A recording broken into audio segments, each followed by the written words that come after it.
Greetings, YouTube. My wife and I got a chance to see the movie The Maze Runners. Now, I've never read the books. I'm never going to read the books.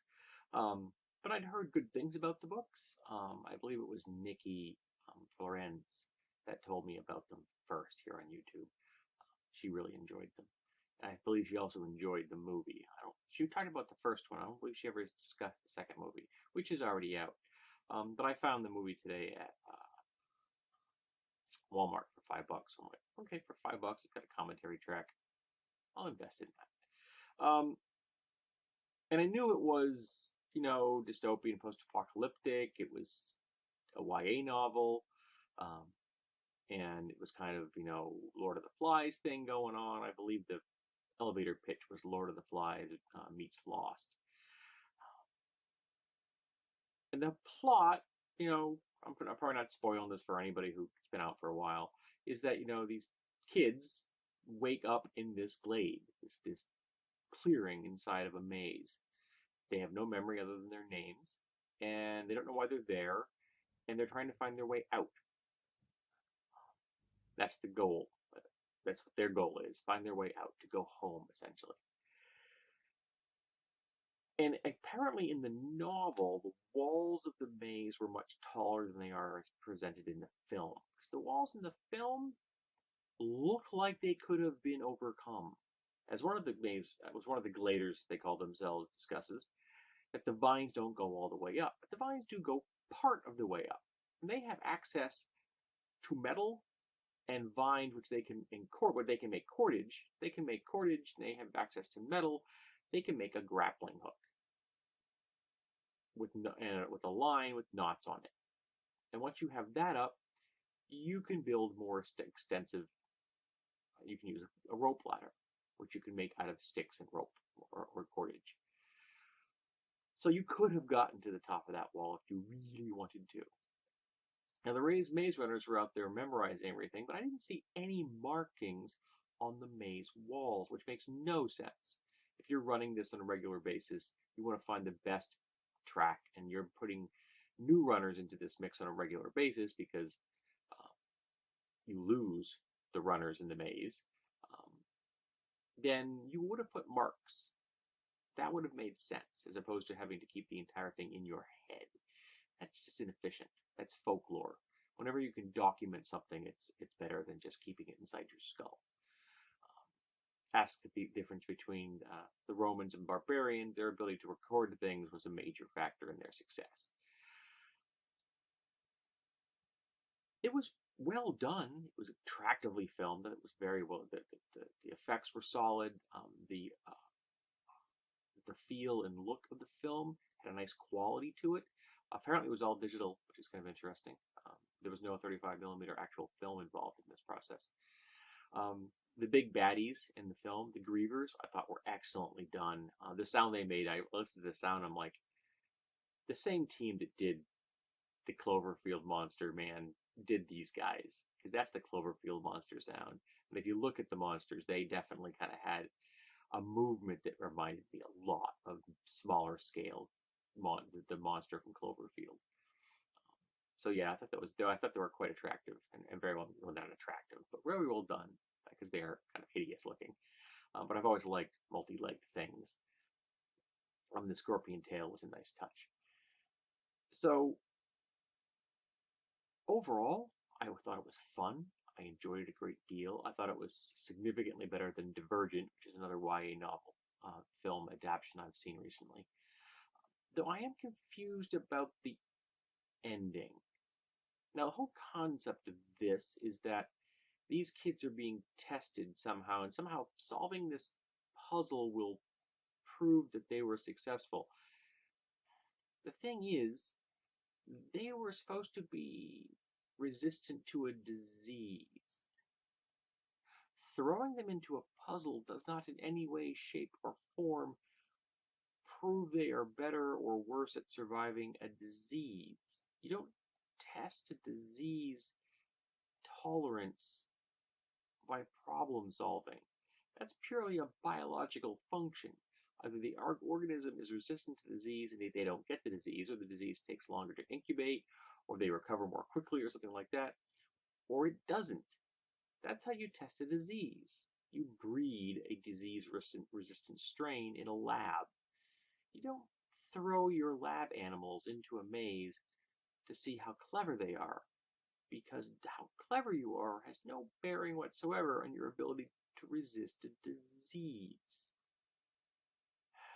That really confused me.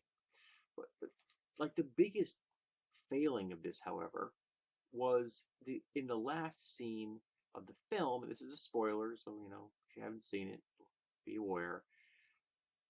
Yali shows up with the group, even though he didn't enter the maze with the group. He was not in sight of the group when they finally got through into the inner structure and made their way to the command center.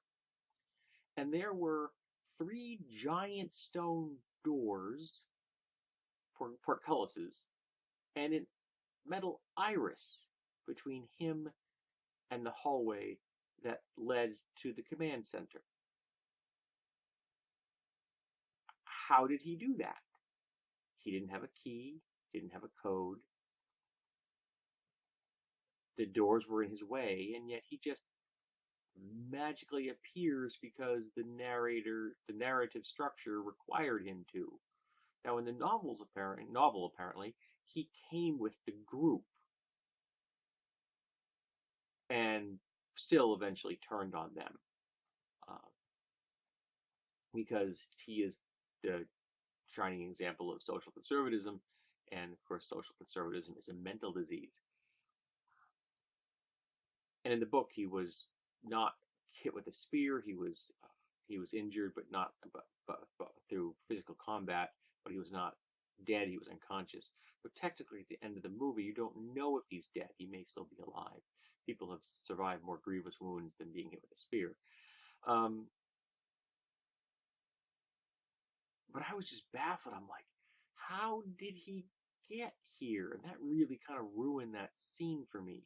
Also, the people that raided the base, why did they leave? And then come back in a very short time span. Because the time between when the base was attacked and when the maze runners or the gliders made it into the command center, that was a very short period of time. Those bodies were really fresh. No decomposition had taken place, no bloating, no nothing. They looked like they had died within the last 2 or 3 hours, if not an hour. So why did the assault team come in there, bust in, and then leave? To what end? So yeah, to me, it made no sense that they did this entire thing. Now, when I first heard the explanation of what this book was, when Nikki mentioned it in the run-up to the movie, she talked about it before the movie was released because she was looking forward to the movie. My first thought was, oh, look at that! It's an explanation, a metaphor for how teenagers have to figure out their own path through life into adulthood. Oh, because parents suck at their jobs and parents forget for some reason what it was like to be a teenager. I will never understand that. I'm 52. I remember. Maybe something about having a baby erases your memory. Maybe you wake up after that baby is delivered and suddenly you don't remember what it was like to be a teenager. I also was a little baffled about the gliders that wanted to stay behind. Now, even if there were no grievers to kill them off and pick them off one at a time, their best case scenario was, even if they had enough food now without any supplies coming from underground, they just stay there and someday die. That's their best case scenario. You stay in this glaive forever, and then you die. That doesn't seem like a great life plan. But then again, I'm not socially conservative. So maybe it makes a lot of sense to people who are. It didn't to me. So I'd like people tell me, what did you think about the film? Have you read the novel? How do you think compared the two compared to each other? Has anybody seen the Scorch Trials? I think the second one's called. I haven't seen it yet, and I know that they're planning on doing the third one, which is currently in pre-production, I believe, and it's scheduled to be released in 2018. Now I'll probably pick all of these up on DVD. I don't imagine I'll ever go to the theater to see them. Um, but I heard good things about it. I happen to agree with a lot of the comments I heard. I quite enjoyed the film. I thought it was better than Divergent. Um, at least none of the people were obviously wearing eyeliner like they were in Divergent. So overall, it was a good quality film. It was fun. The metaphors were a little heavy-handed, and there were some plot holes, but it was still a good time. And that's what a film should do, I think. So tell me, what do you think of the Maze Runners?